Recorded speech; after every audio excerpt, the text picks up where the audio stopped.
but it is completely possible that White Girl was about Caitlin Clark's popularity, about her stature, about her impact on the entire league.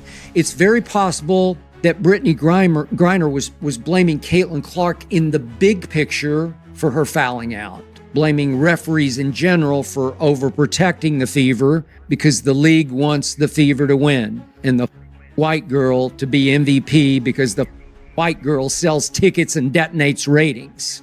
That resentment would be an extremely plausible reason for Brittney Griner in the heat of the sixth foul moment to sit down on the bench and go, White Girl.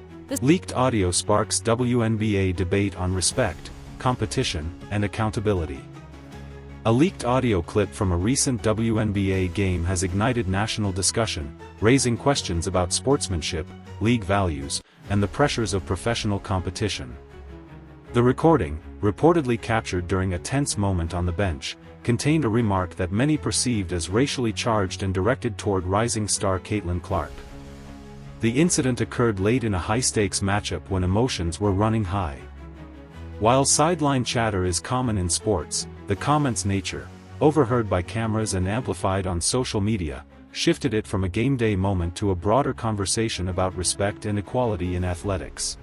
Well, guess what? Brittney Griner, effing White Girl, is racist as hell. Why's it got to be about white? Why's it got to be about White Girl? If you have no racist bones in your body, it's just that effing girl. I got no problem you say that effing girl. But me personally, I'm tired of all that white boy or that white girl. I'm tired of it. And the WNBA says there's no place for racism. Well, there it is right there. But yet, no investigation. Here's Skip Bayless dropping some F-bombs, baby. If we're going to stomp out racism, then let's stomp out racism. That's what it's about.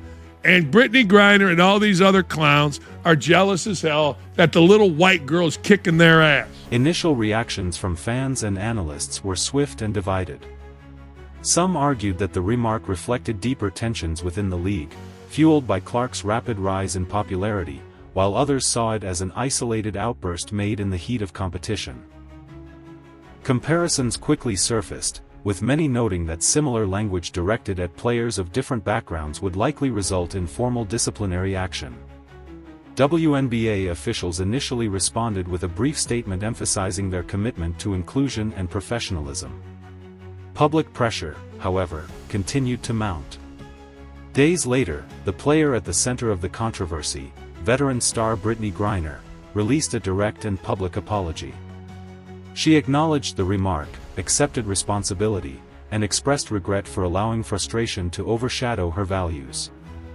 But regardless of why Brittney Griner said what she said, or at whom she said it, I want to know, is the WNBA okay with one of its players saying white girl on the bench and getting caught by TV cameras saying such? I guess they are. I guess they're okay with it. Obviously, the league would very much not be okay with a white player saying black girl on the bench in anger and getting caught by TV cameras. That would be an immediate suspension, if not a career ender for said white girl. She extended that apology to her teammates, the league, and specifically to Clark. Clark's response was measured and conciliatory. She emphasized that everyone makes mistakes and that accountability matters most, framing the incident as an opportunity for learning rather than ongoing division. The exchange prompted a larger dialogue within the league about managing competitive intensity, mental health support, and the importance of consistent standards for player conduct. Former players also weighed in, noting how today's constant media coverage leaves little room for error. In a follow-up statement, the WNBA reiterated its stance on respectful communication and pledged to review training and support systems for players. While some critics viewed the response as insufficient, others praised it as a balanced approach that encouraged growth over punishment. As the season continues, both Griner and Clark remain in the spotlight, one seeking redemption through actions, the other maintaining focus on her game. For the league, the incident stands as a reminder that in modern sports, performance on the court must be matched by integrity off of it.